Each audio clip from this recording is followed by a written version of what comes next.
तो हेलो मेरे class 12th वाले स्टूडेंट्स, कैसे हो आप सब और कैसी चल रही है आप सभी के क्लास 12 हिंदी की तैयारी। तो स्टूडेंट, आज का जो ये क्लास है ना, ये क्लास 12 हिंदी का अब तक का सबसे इंपॉर्टेंट क्लास है। अगर आपको भी 2026 में हिंदी का पेपर देना है और आपका भी टारगेट है कि इस बार हम 100 में 95 प्लस लेकर आएंगे, तो ये वीडियो सिर्फ आपके लिए है। आज के इस वीडियो में हम क्लास 12 हिंदी में पूरे के पूरे 50 नंबर एक ही वीडियो में कंप्लीट करेंगे। सही सुना आपने, आज हम 50 नंबर कंप्लीट करेंगे। अब कुछ बच्चे कहेंगे सर जी 100 नंबर का पेपर होता है, आज हम 50 नंबर क्यों कंप्लीट करेंगे?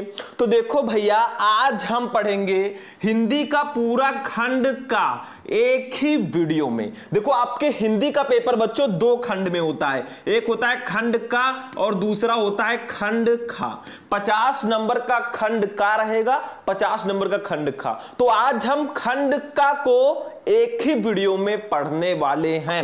अगर आपने ये वीडियो लास्ट तक देख लिया, मैं गारंटी लेता हूं भैया 50 में 50 नंबर आपका खंड का कंप्लीट हो जाएगा, क्योंकि इस वीडियो में मैं ऐसे ऐसे क्वेश्चन बताऊंगा ना जो सबसे ज्यादा इंपॉर्टेंट है। 2026 बोर्ड में 100% यही आएंगे, इससे बाहर कुछ नहीं आने वाला है, ये ध्यान रखना। और ऐसे ही मैं आपको मैराथन क्लासेस देता रहूंगा, आधे घंटे से भी ज्यादा की ये क्लास होगी, लेकिन बहुत ही ज्यादा स्पेशल क्लास है। चलिए शुरू करते हैं भैया हिंदी का एक मैराथन क्लास।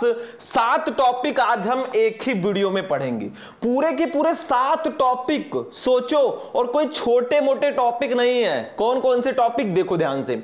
सबसे पहले हम पढ़ेंगे हिंदी के बहुविकल्पीय प्रश्नों को, जो कि 10 नंबर के आते हैं। सबसे पहले हम जो टॉप मोस्ट इंपॉर्टेंट बहुविकल्पीय प्रश्न है उसको पढ़ेंगे, जो सबसे ज्यादा आपके बोर्ड एग्जाम में पूछे गए हैं। फिर हम पढ़ेंगे बच्चों एक गद्यांश को सॉल्व करना सीखेंगे।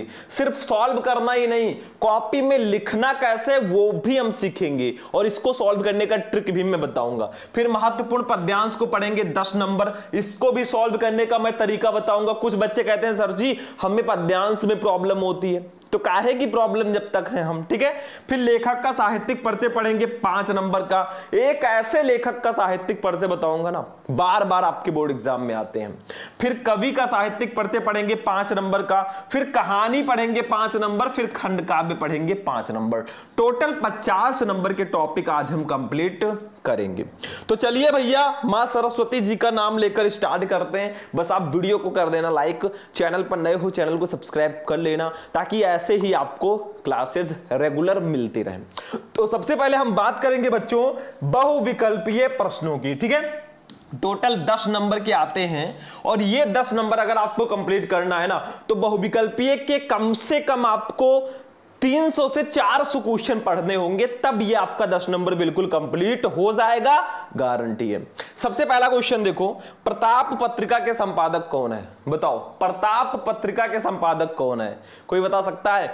फर्स्ट है महावीर प्रसाद द्विवेदी, सेकंड है मुंशी प्रेमचंद, थर्ड है गणेश शंकर विद्यार्थी, और फोर्थ है बद्री नारायण चौधरी प्रेमघन। अरे भैया, प्रताप जो पत्रिका है ना, इसके संपादक हैं गणेश शंकर विद्यार्थी जी, ठीक है। अब कई पत्रिकाएं आपके बोर्ड एग्जाम में आती है, जैसे ब्राह्मण पत्रिका के संपादक कौन है? किसी को पता है?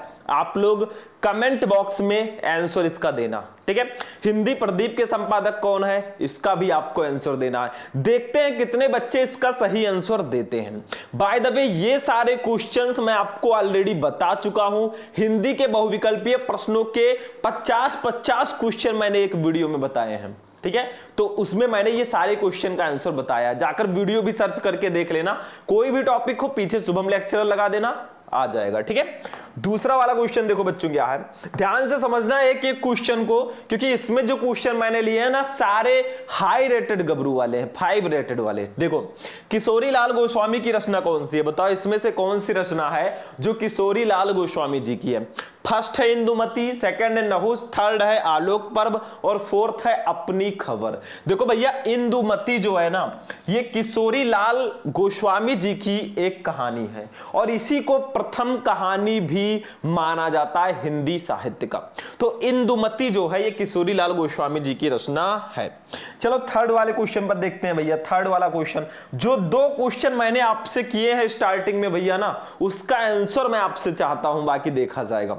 भूले बिसरे चेहरे रेखा चित्र के रचयिता कौन है? बताओ, भूले बिसरे चेहरे ये एक रेखा चित्र है और इसके रचयिता कौन है? ठीक है, फर्स्ट है कन्हैयालाल मिश्र प्रभाकर, सेकंड है अमृत राय, थर्ड है महावीर प्रसाद द्विवेदी, फोर्थ है राजेंद्र यादव। भैया कन्हैयालाल मिश्र प्रभाकर जी हैं भूले बिसरे चेहरे के रचनाकार। ठीक है, अब ध्यान से एक एक क्वेश्चन समझना। कुछ बच्चे क्या करेंगे जानते हो? शायद कुछ बच्चे अब कुछ देर तक वीडियो देखेंगे फिर चले जाएंगे, अरे यार छोड़ो बाद में पढ़ लेंगे। ये बाद वाली जो आदत है भैया, बाद और कल वाली आदत ना, ये आपको छोड़ना पड़ेगा। ना तो कल कभी आया है ना आएगा। ठीक है, आप कल कल करते रहते हो, कल कभी नहीं आता। चलो भैया चौथा क्वेश्चन देखते हैं बच्चों। क्वेश्चन नंबर 4 पे आ जाओ।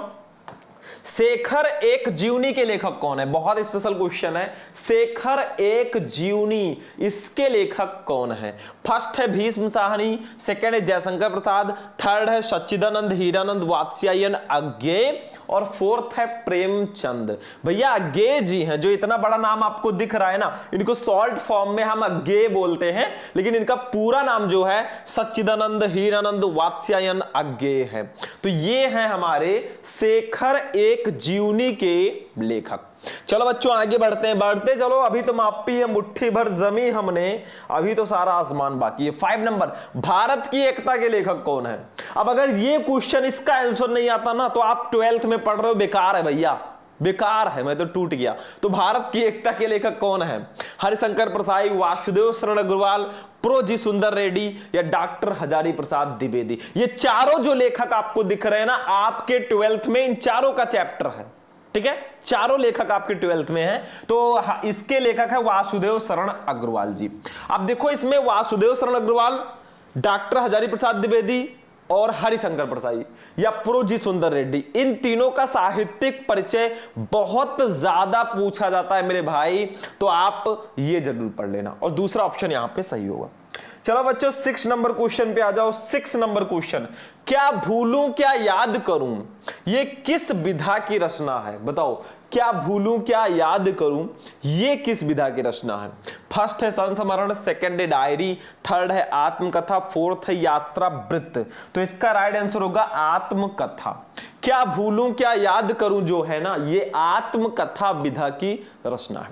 देखो एक एक क्वेश्चन जो मैं बता रहा हूं, ऐसा नहीं भाई इधर से सुना इधर से निकाल दिया काम खत्म, ऐसे वाले क्वेश्चंस ये नहीं है। और बहुत सारे जो बच्चे कहते हैं सर जी जो भी आप पढ़ाते हो उसका इंपॉर्टेंट नोट्स दे दीजिए, पेपर दे दीजिए, previous year paper, model paper, video lectures आप दीजिए हमें, व्हाट्सएप पे आप मुझे नोट्स और वीडियोस दीजिए। भैया ये सब आपको मिलता है, बस आपको करना क्या है, जाना है प्ले स्टोर पे, वहां से मेरा ऐप जो है शुभम लेक्चरर वो डाउनलोड कर लेना है, सर्च करना शुभम लेक्चरर आ जाएगा, रजिस्टर कर लेना, वहां पे आपको सारे नोट्स मिलेंगे। वहां पे मेरा क्रैश कोर्स भी है, वो भी आप ज्वाइन कर सकते हैं भैया।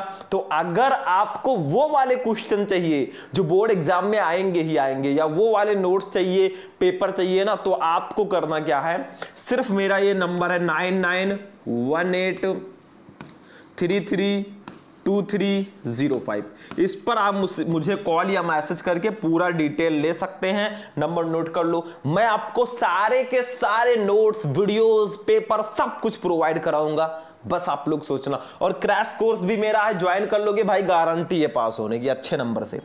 चलो भैया 7 नंबर क्वेश्चन पे आ जाओ। क्वेश्चन नंबर 7 पे आ गए हैं। चारुचंद्र लेख की विधा है, चारुचंद्र लेख ये किस विधा की रचना है? बताओ, कहानी है, उपन्यास है, निबंध है या नाटक है? भैया उपन्यास है। चारुचंद्र लेख जो है ना, ये उपन्यास विधा की रचना है, दैट्स अ सिंपल। तो सेकंड ऑप्शन बिल्कुल सही होगा, बिना सोचे समझे टिक कर दो मेरे भाई। इसके बाद चलते हैं अगले क्वेश्चन पे 8 नंबर। हिंदी साहित्य के किस काल को पूर्व मध्य काल कहा जाता है? बताओ, हिंदी साहित्य का कौन सा काल है जिसको हम पूर्व मध्य काल के नाम से भी जानते हैं? आदिकाल, भक्तिकाल, रीतिकाल, आधुनिक काल। भैया भक्तिकाल को हम पूर्व मध्य काल के नाम से भी जानते हैं और रीतिकाल को हम श्रृंगार काल के नाम से जानते हैं। तो 8 का सेकंड वाला ऑप्शन बिल्कुल सही होगा। चलो बच्चों क्वेश्चन नंबर 9 पे चलते हैं। 9 नंबर क्वेश्चन, अग्रदास किस काव्य धारा के कवि हैं? बताओ, अग्रदास जी जो हैं ये किस काव्य धारा के कवि हैं? कृष्ण काव्य धारा के, सूफी काव्य धारा के, वीर काव्य धारा के, या राम काव्य धारा के? भैया राम काव्य धारा के कवि हैं अग्रदास जी। ठीक है, तो आपका 4th ऑप्शन बिल्कुल सही होगा। एक क्वेश्चन हम ऑब्जेक्टिव में और देखेंगे क्योंकि अभी भैया हमें गद्यांश, पद्यांश, साहित्यिक परिचय, कहानी सब कुछ पढ़ना है। तो 10 क्वेश्चन मैं आपको टॉप 10 ऑब्जेक्टिव क्वेश्चन यहां पे बता रहा हूं। बाकी के क्वेश्चंस मैं ऑलरेडी बता चुका हूं, बस यूट्यूब पे सर्च करना class 12 Hindi important objective question Shubham lecturer, video मिल जाएगा, जाकर देख लेना। ठीक है, चलो विनय पत्रिका के रचनाकार कौन है? ये तो बहुत इजी है। विनय पत्रिका, इसके रचनाकार कौन है? फर्स्ट है तुलसीदास, सेकंड है कबीरदास, थर्ड है सूरदास, फोर्थ है जायसी। भैया तुलसीदास जी हैं विनय पत्रिका के रचनाकार। फर्स्ट वाला ऑप्शन आंख बंद करके टिक कर देना और सही भी हो जाएगा, ये हमारी गारंटी है बच्चों। ठीक है, तो ये थे आपके ऑब्जेक्टिव के टॉप 10 क्वेश्चन। लेकिन अभी तो हमारा सिलसिला भाई चला है, अभी तो बहुत आगे जाना है। ठीक है, अभी तो बस शुरुआत है। चलो अब चलते हैं बच्चों, 10 नंबर ये हो गया। 10 नंबर का आपका आएगा गद्यांश। और गद्यांश में बेसिकली होता क्या है? बहुत इजी है। आपके जो हिंदी गद्य के चैप्टर है ना, उससे एक आपको ऐसे गद्यांश दे दिया जाएगा। सिर्फ आपको इसे पढ़ना है और पढ़कर आपको इसके नीचे 5 क्वेश्चन है, इसका आंसर देना है और इन सारे क्वेश्चन का आंसर इसी गद्यांश में मिलेगा। देखो कोई कोई गद्यांश होता है थोड़ा डिफरेंस होता है, मतलब डायरेक्टली आंसर नहीं लिखा होता, थोड़ा दिमाग लगाना पड़ता है, ये वही वाला गद्यांश है, लेकिन मैं अभी बताऊंगा। ठीक है, अब ये आपका हो गया क्वेश्चन, हो गया 2-2 नंबर एक एक क्वेश्चन के लिए मिलेंगे। 5 क्वेश्चन है, 10 नंबर, इजी है भाई। अब देखो इसको लिखना कैसे है वो भी हम बताएंगे। देखो ये कैसे इसको जाकर कॉपी में लिखना है वो हम बताएंगे। लेकिन सबसे पहले भैया जब आपको पेपर मिलेगा ना तो सॉल्यूशन नहीं दिया जाएगा, आपको सबसे पहले इसको पढ़ना होगा। तो हम पढ़ते हैं, आंसर ढूंढते हैं, फिर लिखना सीखते हैं। ठीक है, चलो। मगर उदास होना भी बेकार है। अशोक आज भी उसी मौज में है जिसमें आज से 2000 वर्ष पहले था। कहीं भी कुछ तो नहीं बिगड़ा है, कुछ भी तो नहीं बदला है, बदली है तो मनुष्य की मनोवृत्ति। यदि बदले बिना वो आगे बढ़ सकती तो शायद ये भी नहीं बदलती, और यदि वो ना बदलती और व्यावसायिक संघर्ष आरंभ हो जाता, मशीन का रथ घर घर चल पड़ता, विज्ञान का सावेग धावन चल निकलता तो बड़ा बुरा होता। अब देखो ये जो आपका गद्यांश है ना, ये उस लेवल में आता है। एक होता है बहुत इजी जिसमें आपको सारे क्वेश्चन का आंसर एकदम ऐसे लिखे मिल जाएंगे, उठाकर लिख देना है। ये आता है थोड़ा अपर लेवल में, इसमें दिमाग लगाना पड़ेगा आपको। ठीक है, अब देखो ये किस चैप्टर का है, पहचान सकते हो? देखो चैप्टर का नाम, उसके लेखक का नाम, ये आपको पहले से आना चाहिए। ध्यान रखना, ये आपको पता होना चाहिए कि अशोक के फूल के लेखक कौन है। देखो ये किस चैप्टर का है, यहां पे अशोक आ गया, तो ये अशोक के फूल चैप्टर का गद्यांश है और इसके लेखक हैं डॉक्टर हजारी प्रसाद द्विवेदी जी। अब आपको पता होना चाहिए कि राष्ट्र का स्वरूप जो चैप्टर है उसके लेखक हैं वासुदेव शरण अग्रवाल जी, भाषा और आधुनिकता के प्रो जी सुंदर रेड्डी जी, निंदा रस के हरिशंकर प्रसाद जी। ये सब आपको पहले से पता होना चाहिए, इतना ज्ञान जरूरी है मेरे भाई। अब देखो क्वेश्चन, देखो फर्स्ट वाला क्वेश्चन क्या है, उपरोक्त गद्यांश के पाठ और लेखक का नाम लिखो। देखो भैया 2 नंबर आपका फ्री में मिल गया कि नहीं? पाठ का नाम अशोक के फूल, लेखक का नाम हजारी प्रसाद द्विवेदी, बस हो गया काम। 2 नंबर ये फ्री का रहता है, सिर्फ आप चैप्टर को पहचान लो। दूसरा, रेखांकित अंश की व्याख्या करो। किसकी व्याख्या करनी है? देखो ध्यान से, जिसके नीचे रेखाएं हैं। देखो यहां से आप, यदि बदले बिना वो आगे बढ़ सकती तो शायद ये भी नहीं बदलती। ठीक है, यहां से यहां तक व्याख्या करनी है, मतलब इसी को थोड़ा चेंज करके आपको लिखना है, थोड़ा बहुत एक्सचेंज करके। हिंदी को हिंदी में ही लिखना है मेरे भाई, हिंदी को इंग्लिश में नहीं लिखना है। ठीक है, इसके बाद देखो तीसरा, मनोवृत्ति और धावन शब्दों का अर्थ स्पष्ट कीजिए। मनोवृत्ति का अर्थ होता है सोच में परिवर्तन और धावन शब्द का अर्थ होता है दौड़ना या तीव्र गति से प्रक्रिया। ठीक है, यही इसका अर्थ है। देख लो, मैंने यहां पे आंसर भी सारा लिख रखा है और अभी एक एक करके मैं आंसर भी बताने वाला हूं। ये देखो, ये आपका रेखांकित अंश की व्याख्या है। ठीक है, पूरा रेखांकित अंश की व्याख्या है। और इसके बाद देखो, ये मनोवृत्ति का आशय व्यक्ति के सोचने का तरीका है और उसकी सोच में परिवर्तन है। धावन का आशय है दौड़ने अथवा तीव्र गति से प्रगति। ठीक है, तो यही आपको ऐसे लिखना है। अब मैंने कहा था ना कि ये वाला जो गद्यांश है थोड़ा सा अपर लेवल का है, ये ध्यान रखना। ठीक है, चौथा, अशोक आज भी उसी मौज में क्यों है? तो भैया देखो ध्यान से, यहां पे दिया गया है, कहीं तो होगा। ये देखो, अशोक आज भी उसी मौज में है जिसमें आज से 2000 वर्ष पहले था। यही लिख दोगे, थोड़ा और लिख दोगे। देखो, कहीं भी तो कुछ नहीं बदला, कुछ भी तो नहीं बदला है, बदली है तो मनुष्य की मनोवृत्ति। मतलब अशोक आज भी उसी मौज में है जैसा हजारों वर्ष पहले था, क्योंकि उसको पता है भैया उदास रहने से कुछ नहीं होने वाला है, हमेशा चिल करो। ठीक है, अभी आगे आंसर बताऊंगा मैं। इसके बाद देखो बच्चों, पांचवा, लेखक के अनुसार किसमें परिवर्तन हुआ है? तो देखो यहां पे सीधा सीधा लिखा है, लेखक के अनुसार। देखो, बदली है तो मनुष्य की मनोवृत्ति, मतलब लेखक के अनुसार मनुष्य की मनोवृत्ति में परिवर्तन हुआ है, क्योंकि लिखा नहीं है। देखो, कहीं भी तो कुछ नहीं बिगड़ा है, कुछ भी तो नहीं बदला है, बदली है तो मनुष्य की मनोवृत्ति। मतलब लेखक के अनुसार मनुष्य की मनोवृत्ति में परिवर्तन हुआ है, यही लिख दो, 2 नंबर फिक्स है। अब इसको जब सॉल्व करना मेरे भाई, कॉपी में लिखना ना, तो पहले तो प्रश्नोत्तर संख्या डाल देना। देखो, 12th हिंदी की कॉपी कैसे लिखें, शुभम लेक्चरर यूट्यूब पे सर्च करोगे आ जाएगा कैसे हम कॉपी लिखेंगे। नहीं पता तो जाकर देख लो। ठीक है, अब देखो, जब इसको सॉल्व करना, इसका फर्स्ट वर्ड मगर उदास होना, डॉट डॉट डॉट डॉट करके बड़ा बुरा होता, इसको लिखना जरूरी है, क्योंकि गद्यांश 2 रहेंगे, सॉल्व एक ही करना है। अब आपने कौन सा किया है कैसे पता चलेगा? ठीक है, तो ऐसे लिख देंगे, मगर उदास डॉट डॉट डॉट डॉट करके बड़ा बुरा होता। अब फर्स्ट क्वेश्चन है, उपरोक्त गद्यांश के पाठ और लेखक का नाम लिखिए। तो देखो, फर्स्ट वाले क्वेश्चन का आंसर हम कैसे लिखेंगे? सबसे पहला तरीका, सबसे पहले आप ऐसे भी लिख सकते हो, पाठ का नाम अशोक के फूल, लेखक का नाम आचार्य हजारी प्रसाद द्विवेदी, डायरेक्ट ऐसे भी लिख सकते हो। दूसरा तरीका है कि आप संदर्भ के रूप में ऐसे हेडिंग डाल के लिख दो। आप हाई स्कूल में संदर्भ लिखते थे ना, कुछ वैसे ही। देखो, प्रस्तुत गद्यांश हमारी पाठ्य पुस्तक के गद्य भाग में संकलित तथा हिंदी के सुविख्यात निबंधकार आचार्य हजारी प्रसाद द्विवेदी द्वारा लिखित अशोक के फूल नामक ललित निबंध से अवतरित है।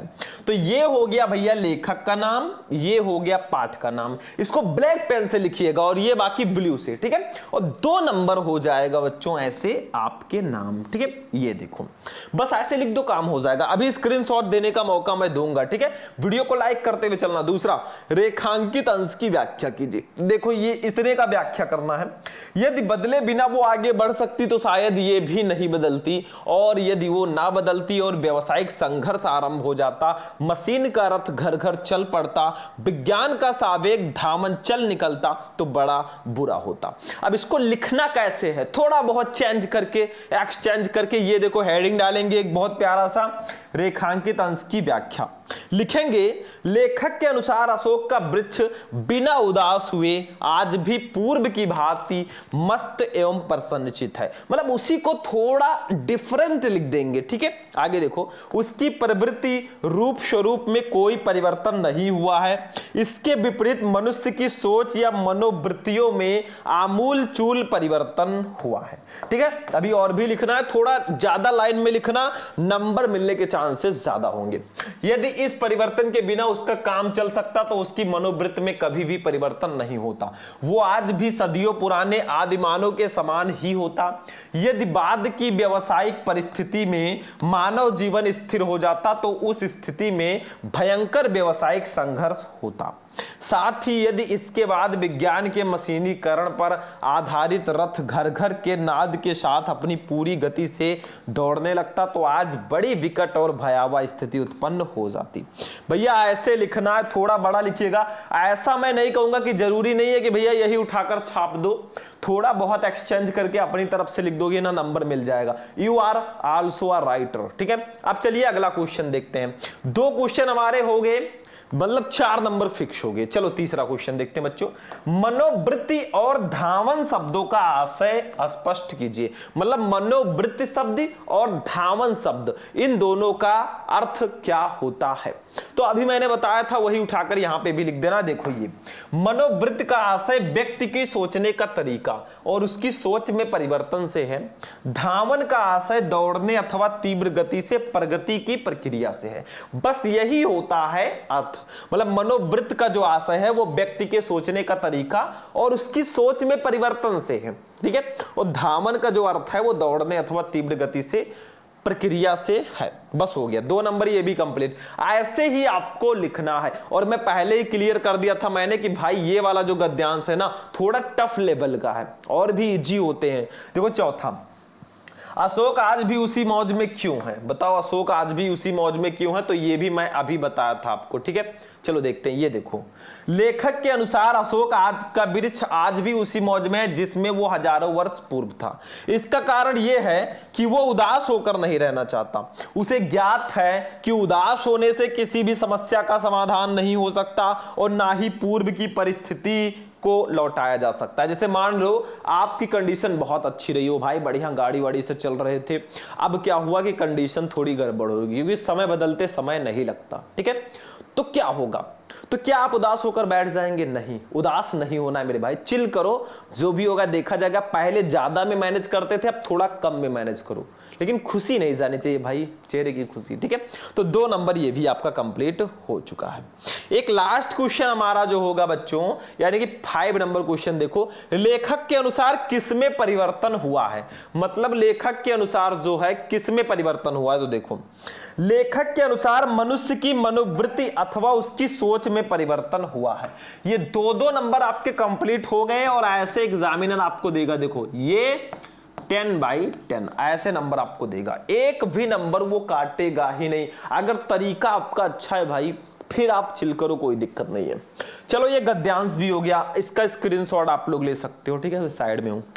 पद्यांश पे आते हैं बच्चों, ये है आपका पद्यांश। देखो गद्यांश की तरह सेम ये भी रहेगा, बस वहां पे बच्चों गद्यांश था, मतलब एक गद्यांश दिया था, उसके नीचे 5 क्वेश्चन थे, 10 नंबर आपको मिल रहा था। यहां पे एक पद्यांश दिया है, यहां से लेकर यहां तक, इसके नीचे भी 5 क्वेश्चन हैं और 10 नंबर आपको मिलेंगे। क्वेश्चन थोड़ा छोटे छोटे दिख रहे हैं ना, चलो पढ़ते हैं।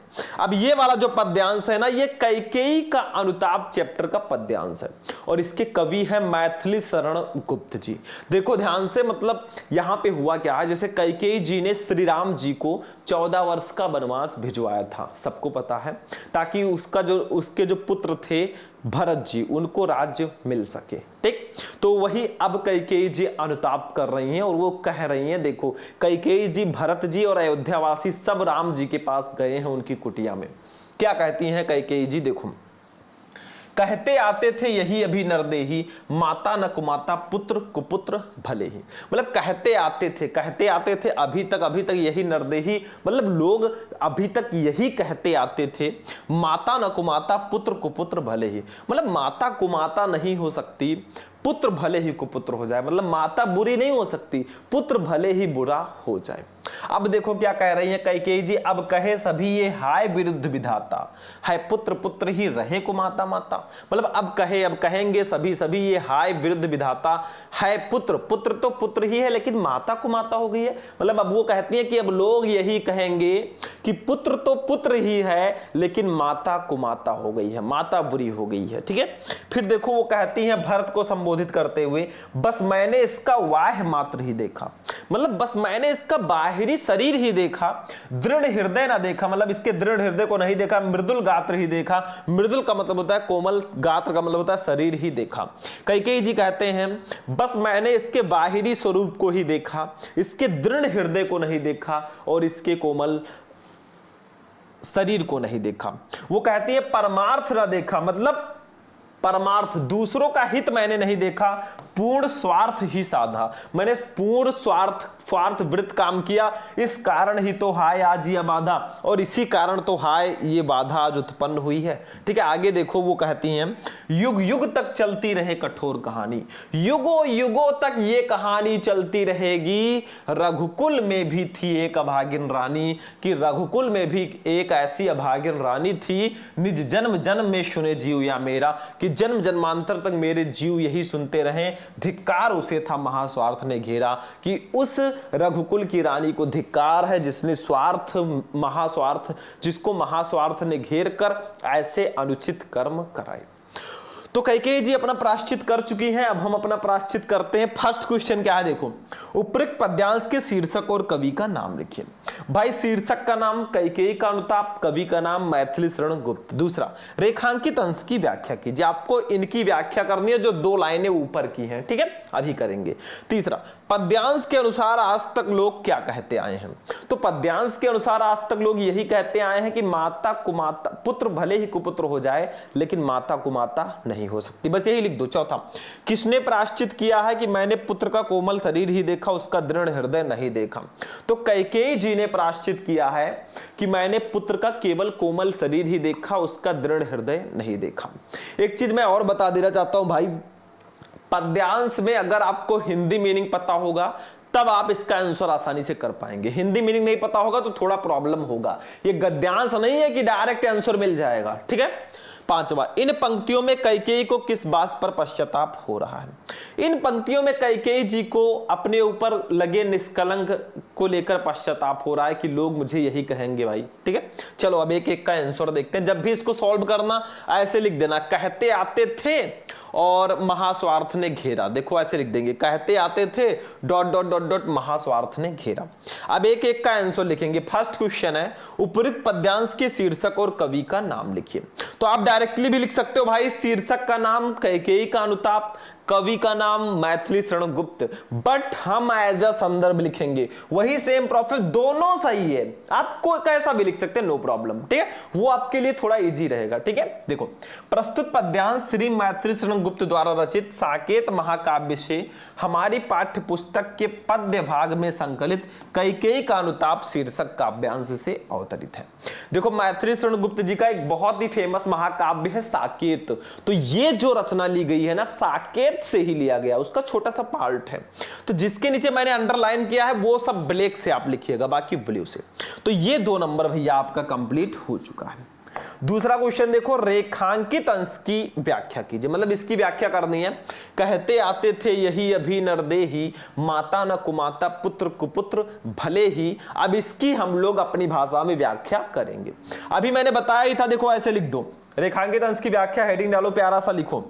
कैकेयी श्री राम से कहती है कि आज तक मनुष्य यही कहते आए थे कि पुत्र कितना ही दुष्ट क्यों ना हो, परंतु माता उसके प्रति कभी भी दुर्भाव नहीं रखती हैं।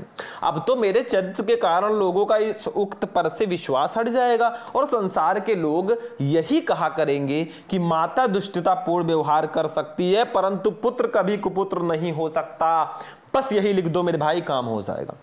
2 नंबर यहां पे फिक्स हो गया आपका, बाकी आगे नहीं है शायद। 2 नंबर आपका कंप्लीट हो।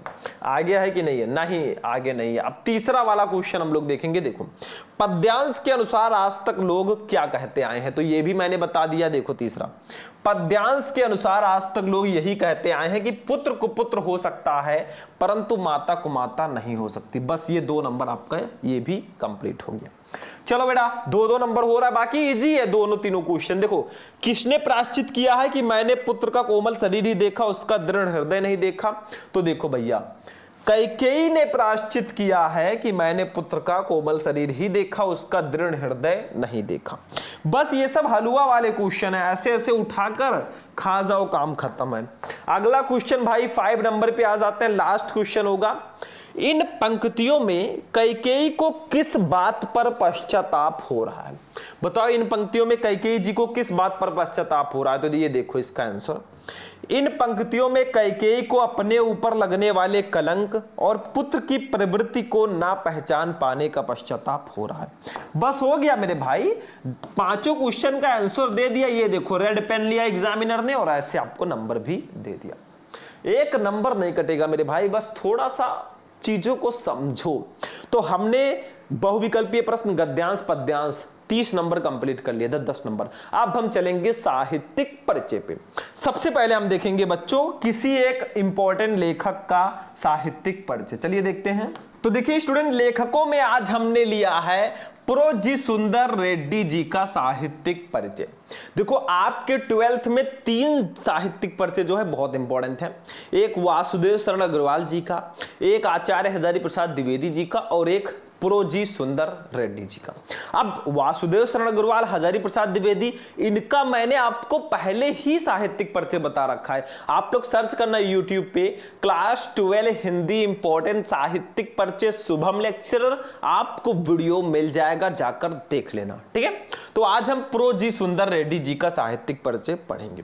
तो जब भी आप किसी भी लेखक या कवि का साहित्यिक परिचय लिखे ना, पहले एक छोटा सा जीवन परिचय आपको लिख देना है, जन्म, जन्म स्थान, शिक्षा, दीक्षा, मृत्यु, ये सब, ठीक है। उसके बाद में आपको साहित्यिक परिचय लिखना है, मेन हेडिंग, जिसमें आपको इनका हिंदी साहित्य में परिचय कैसा है वो लिखना है, और फिर रचनाएं लिख देना है, काम हो जाएगा। चलो भैया लिखते हैं जीवन परिचय। सबसे पहले छोटा सा, इसको आप एक संक्षिप्त परिचय के रूप में बॉक्स बनाकर भी लिख सकते हो, ये भी तरीका है। देखो, प्रो जी सुंदर रेड्डी का जन्म सन 1919 ईस्वी में आंध्र प्रदेश में हुआ था, साउथ में। इनकी आरंभिक शिक्षा संस्कृत एवं तेलुगु भाषा में व उच्च शिक्षा हिंदी में हुई। श्रेष्ठ विचारक, समालोचक एवं उत्कृष्ट निबंधकार प्रो जी सुंदर रेड्डी लगभग 30 वर्षों तक आंध्र प्रदेश विश्वविद्यालय में हिंदी विभाग के अध्यक्ष रहे। इन्होंने हिंदी और तेलुगु साहित्य के तुलनात्मक अध्ययन पर पर्याप्त काम किया और 30 मार्च 2005 में इनका देह स्वर्गवास हो गया। बस इतना लिख दो आप जीवन परिचय में। चलो इसको नोट करो, स्क्रीनशॉट ले लो भैया। साहित्यिक परिचय हमारा मेन हेडिंग है, कैसी कैसी रचनाएं करते थे, कैसे थे, कैसा परिचय था। देखो ध्यान से, एकदम ध्यान से। श्रेष्ठ विचारक, सजग समालोचक, सशक्त निबंधकार, हिंदी और दक्षिण की भाषाओं में मैत्री भाव के लिए प्रयत्नशील, मानवतावादी दृष्टिकोण के पक्षपाती प्रोफेसर जी सुंदर रेड्डी का व्यक्तित्व और कृतित्व अत्यंत प्रभावशाली है। ये हिंदी के प्रकांड पंडित हैं। आंध्र विश्वविद्यालय में स्नातकोत्तर अध्ययन एवं अनुसंधान विभाग में हिंदी और तेलुगु साहित्य के विविध प्रश्नों पर इन्होंने तुलनात्मक अध्ययन और शोध कार्य किए हैं। अहिंद भाषी मतलब हिंदी भाषा से अलग प्रदेश के निवासी होते हुए भी प्रोफेसर रेड्डी का हिंदी भाषा पर अच्छा अधिकार है। इन्होंने दक्षिण भारत में हिंदी भाषा के प्रचार प्रसार में महत्वपूर्ण भूमिका निभाई है। बस इसका स्क्रीनशॉट ले लो, इतना लिख दोगे भाई, कुछ लिखने की जरूरत ही नहीं है। चलो आगे बढ़ते हैं बच्चों, अब चलते हैं रचनाओं पे। देखो 3 नंबर आपको मिलेगा साहित्यिक परिचय का, ठीक है। चल बेटा, 3 नंबर साहित्यिक परिचय का मिलेगा और 2 नंबर आपको मिलेगा रचनाओं का। देखो ये रचनाएं हैं। अब तक प्रोफेसर रेड्डी के कुल 8 ग्रंथ प्रकाशित हो चुके हैं। जैसे पहला है साहित्य और समाज, इसको नीचे लिखिएगा, नीचे वाली लाइन में, ठीक है। दूसरा है मेरे विचार, तीसरा है हिंदी और तेलुगु एक तुलनात्मक अध्ययन, चौथा है दक्षिण की भाषाएं और उनका साहित्य, पांचवा है वैचारिकी, छठवां है शोध और बोध, सातवां है तेलुगु वारिल तेलुगु ग्रंथ, 8वां है लैंग्वेज प्रॉब्लम इन इंडिया, ये अंग्रेजी में संपादित ग्रंथ है, ठीक है। तो ये इनकी रचनाएं हैं, ठीक, समझ में आ गया। बस हो गया, 2 नंबर आपको मिल जाएगा बच्चों रचनाओं का, यानी कि आपको 5 में 5 ऐसे नंबर मिल जाएंगे। तो लेखक का तो समझ में आ गया। अब लेखक में 2 लेखक और इंपॉर्टेंट है, वासुदेव शरण अग्रवाल, हजारी प्रसाद द्विवेदी, इनका भी जरूर पढ़ लेना। चलो भैया कवियों पे चलते हैं, इसका भी स्क्रीनशॉट आप लोग ले लो, दोनों का, इसका और इसका, ठीक है। चलो अब हम चलते हैं कवियों पे। कवियों में हमने लिया है भैया रामधारी सिंह दिनकर जी को। वेरी वेरी इंपॉर्टेंट है भाई, आपके बोर्ड एग्जाम में लगातार आते हैं। कवियों में अगर हम बताएं तो कौन कौन इंपॉर्टेंट है बताऊं?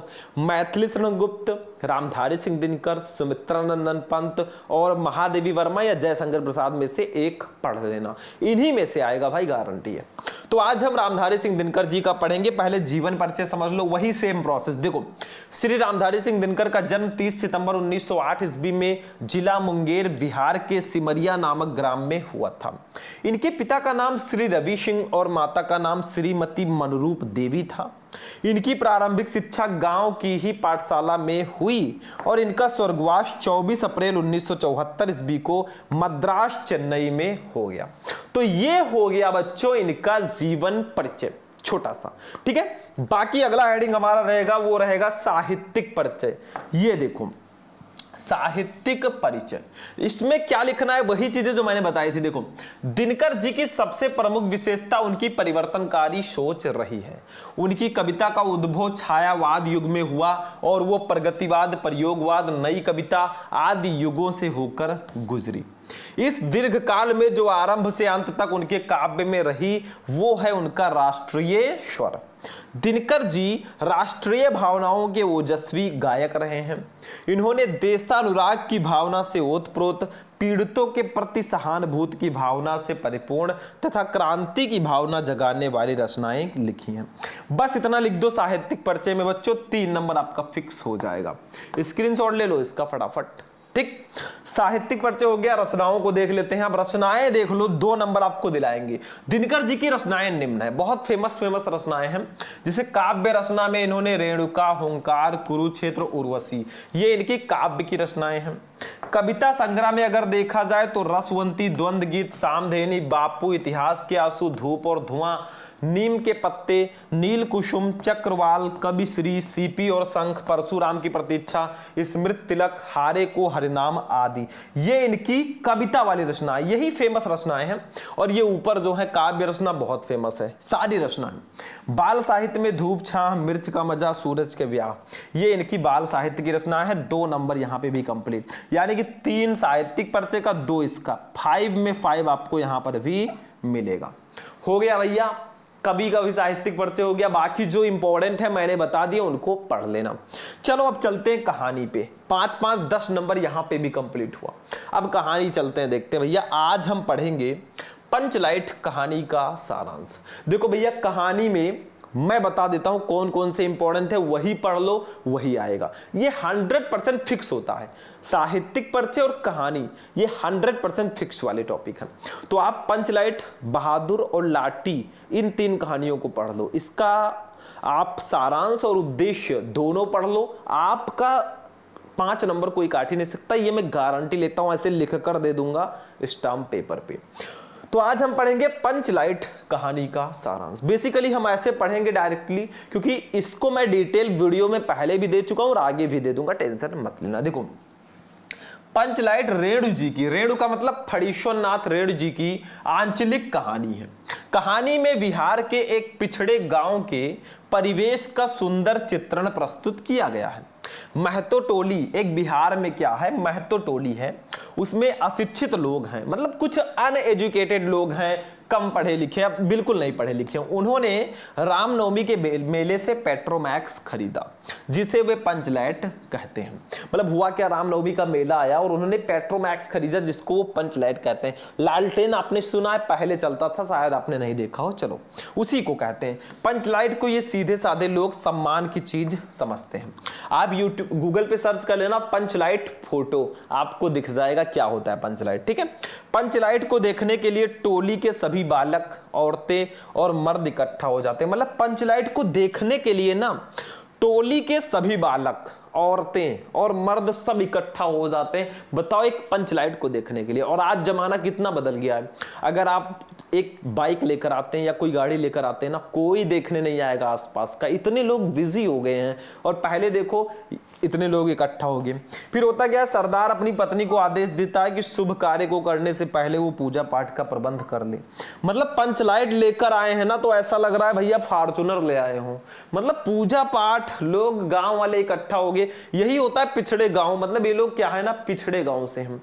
अब पिछड़े हैं तो इनके लिए जो पंचलाइट है बहुत बड़ी चीज है भाई, ठीक है। तो इसीलिए सब इकट्ठा हो जाते हैं।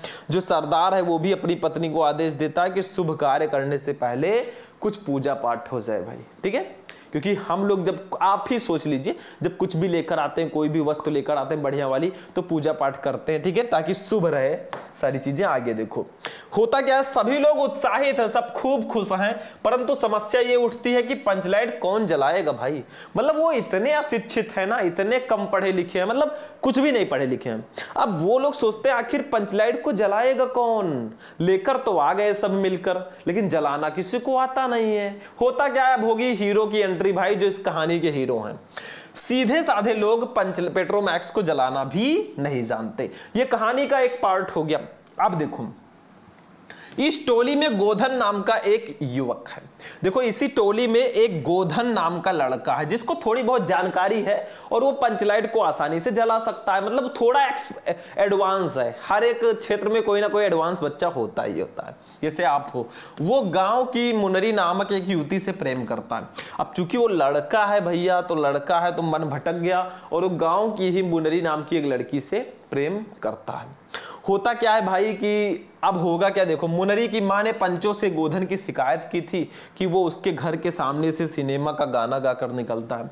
मतलब गोधन जो है मुनरी से प्रेम करता है। उसकी माँ को जब पता चलता है, क्या गोधन क्या करता है कि उसके घर से जब जाता है तो गाना वाना गा के निकलता है ना, तो मुनरी की माँ जो है उन्होंने शिकायत कर दी थी पंचायत वालों से कि मेरे घर के सामने से ये सिनेमा का गाना गाकर निकलता है, सनम रे मैं तेरा सनम हूं। अरे ठीक है, आगे देखो, इस कारण पंचों ने उसे जाति से निकाल रखा है और इस कारण गोधन को जाति से निकाल दिया गया था। लेकिन होगा क्या, अब गांव में कोई पंचलाइट जलाना नहीं जानता है, सिर्फ गोधन ही जानता है जो कि गांव से बाहर है। अब अगर ये लोग पंचलाइट नहीं जला पाएंगे तो आसपास के गांव वाले भैया मजा लेंगे, मजाक उड़ाएंगे कि यार लेकर आए जला ही नहीं पाए। अब गांव वाले क्या करेंगे, गोधन को अभी बुलाएंगे। देखना मुनरी को पता है कि गोधन पंचलाइट जला सकता है। वो चतुराई से ये बात पंचों तक पहुंचा देती है। पंच गोधन को पुनः जाति में ले लेते हैं और वो पंचलाइट को जला देता है। मतलब पंच जो है ना, जैसे उनको पता चलता है गोधन जला देगा, वो उनको पूरा वापस बुला लेते हैं अपने गांव, ठीक है, और बहुत खुश हो जाते हैं कि चलो कोई गांव में उस लायक तो है भाई कि इसको जला सकता है, बेइज्जती तो नहीं होगा। फिर होता क्या है, मुनरी की मां गुलरी काकी प्रसन्न होकर गोधन को शाम के भोजन का निमंत्रण देती हैं। बताओ, जिस गुलरी काकी ने गोधन की शिकायत की थी, आज वही गोधन को डिनर के लिए इनवाइट करते हैं। बताओ, सोचो, मतलब आवश्यकता जो है ना बड़े बड़े संस्कारों को नष्ट कर देती है मेरे भाई। आवश्यकता थी उस लड़के की इनको, तो देखो जितने भी वो सब थे ना कि गांव से बाहर नहीं बुलाया जाएगा, देखो बुला लिया गया। आवश्यकता बहुत बड़ी चीज है। पंचायत वाले भी अति उत्साहित होकर गोधन को कह देते हैं तुम्हारा साथ खून माफ, खूब गाओ सलीमा का गाना। पंचलाइट की रोशनी में लोग भजन कीर्तन करते हैं तथा उत्सव मनाते हैं। कहानी का कथानक सजीव है। सीधे साधे अनपढ़ लोगों की संवेदनाओं को वाड़ी देने में रेणु जी समर्थ रहे हैं। इस कहानी में आंचलिक जीवन की सजीव झांकी प्रस्तुत की गई है। ठीक है, बस यही कहानी थी भैया। इसका स्क्रीनशॉट लो फटाफट, पहले हाँ स्टार्टिंग से लो, पहले इसका स्क्रीनशॉट ले लो, फिर इसका ले लो, ठीक है, और लास्ट में इसका ले लो। अब भैया हमने क्या क्या पढ़ा, देखो 10 नंबर का बहुविकल्पीय प्रश्न, 10 नंबर का गद्यांश, 10 नंबर का पद्यांश, 10 नंबर का साहित्यिक परिचय, 5 नंबर की कहानी, यानी कि 45 नंबर हमारा कंप्लीट हो गया। बचा क्या है, बचा है खंड काव्य, जो कि आता है बच्चों 5 नंबर का। खंड काव्य जो है वो आता है 5 नंबर का, तो इन दोनों को ऐड करोगे तो 50 नंबर कंप्लीट होगा। ठीक है, खंड का मैं बात कर रहा हूं, तो खंड काव्य जो होता है ना, ये जिला वाइज होता है। जैसे आप यूपी में किस जिले से हो, कुछ जिलों में रश्मि रथी है, कुछ जिलों में आलोक वृत्त, कुछ जिलों में श्रवण कुमार, कुछ जिलों में त्यागपति, कुछ जिलों में, मतलब ऐसे ऐसे है। तो आप किस जिले से हो यूपी में, और आप में कौन सा खंड काव्य है, कमेंट कर देना। खंड काव्य नहीं पता तो आप अपने जिले का नाम कमेंट कर देना। लेकिन भैया इसको मैं पढ़ा सकता नहीं हूं, क्योंकि अलग अलग जिले में अलग अलग होता है, बाकी सारी चीजें सेम है सबका, पूरे यूपी का। ठीक है, तो ये आपका हो गया पूरा खंड का कंप्लीट। आपके जो सिलेबस में खंड काव्य है उसको पढ़ लेना, क्योंकि ये 100% फिक्स टॉपिक होता है।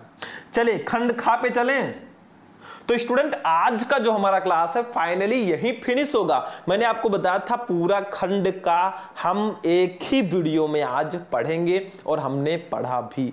तो आज का वीडियो आपको कैसा लगा मेरे भाई? वीडियो पसंद आया बस वीडियो को जाते जाते लाइक कर देना।